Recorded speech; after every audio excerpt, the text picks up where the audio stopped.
போயிட்டு ஸ்டேஜில் போயிட்டு இந்த மாதிரி உங்களை பற்றி பேசணும்னா அப்படின்னு சொல்லிட்டு கேட்டேன்னா, அவங்க வந்து என்னை பற்றி பேசாதீங்க, வேறு எதை பற்றி வேணால் பேசுங்கன்னு சொன்னாங்க. அவங்களோட ஃபங்க்ஷனில் அவங்கள பற்றி பேசாமல் வேறு எதை பற்றி பேசுகிறேன்னு தெரியல. பேசிட்டு அதுக்கப்புறம் ஏம்மா என்னை பற்றி பேசுனீங்க அப்படின்னு கேட்டாங்க. பரவாயில்லண்ணா அப்படின்னு சொல்லிட்டு ஒரு ஹக் மட்டும் லாஸ்ட். அது பெருசா போனா வேணாண்ணா. 2026 அவங்க அரசியலுக்கு வரணும், அதை வச்சுதான் நான் பேசினேன். அவங்க வந்து ஒரு மக்களோட தலைவனா இருக்கணும், அரசியலோட தலைவனாக இருக்கக்கூடாது. அப்புறம் எம்ஜிஆர் அவங்க அந்த அரசியல், எம்ஜிஆர் காமராஜர் அவங்க நடத்தின அரசியல்ல இவங்களும் அடுத்த ஒரு நேமா வரணும்.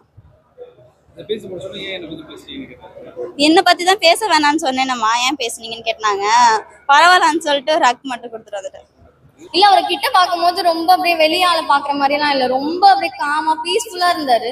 கிட்ட போய் பேசுறதுக்கும் ஒரு பயமும் இல்ல. ரொம்ப எப்படி சொல்றது, ரொம்ப கிளப் ஆயிட்டாரு. டக்குன்னு பேசின உடனே நான் லவ் யூ சொன்னேன், நான் பார்த்து லவ் யூ டூன்னாரு. அவர் ரொம்ப அப்படியே ஈஸி கோயிங்கா இருந்தாரு. சொன்னேன், சிரிச்சுட்டு லவ் யூ டூ சொன்னாரு.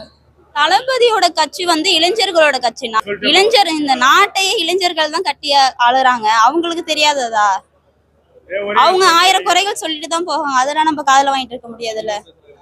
ஒரு நாட்டினுடைய வளர்ச்சிக்கு வந்து கல்வி முக்கியம் என்பதை தளபதி மிகவும் மாணவர்களுக்கு எடுத்து கொடுத்தார். அது மட்டும் இல்லாமல் நீட்டோடைய பாதிப்பால் என்னென்னலாம் ஏற்படுது, அதை நீட்டை நீக்க வேண்டும், தமிழ்நாட்டில் கற்றுக்கொண்டு நேஷனல் லெவலில் தேர்வு எழுதுவதுக்கா அப்படின்னு விஜய் பேசினார். அது ரொம்ப பிடித்தமான செயல்பாடாக இருக்குது.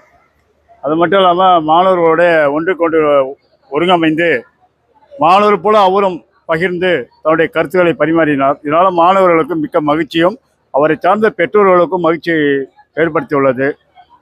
இதுபோல் கல்வி வளர்ச்சிக்கும் மிகவும் பாடுபட்ட தளபதி விஜய் அவர்களுக்கு மேலும் மேலும் அவர் வளர்ச்சி அடைய வேண்டும், அவருடைய கட்சி வளர்ச்சி அடைய வேண்டும், அவர் நல்லா இருக்க வேண்டும் என்னுடைய வாழ்த்துக்களை தெரிவித்துக் கொண்டிருக்கிறேன்.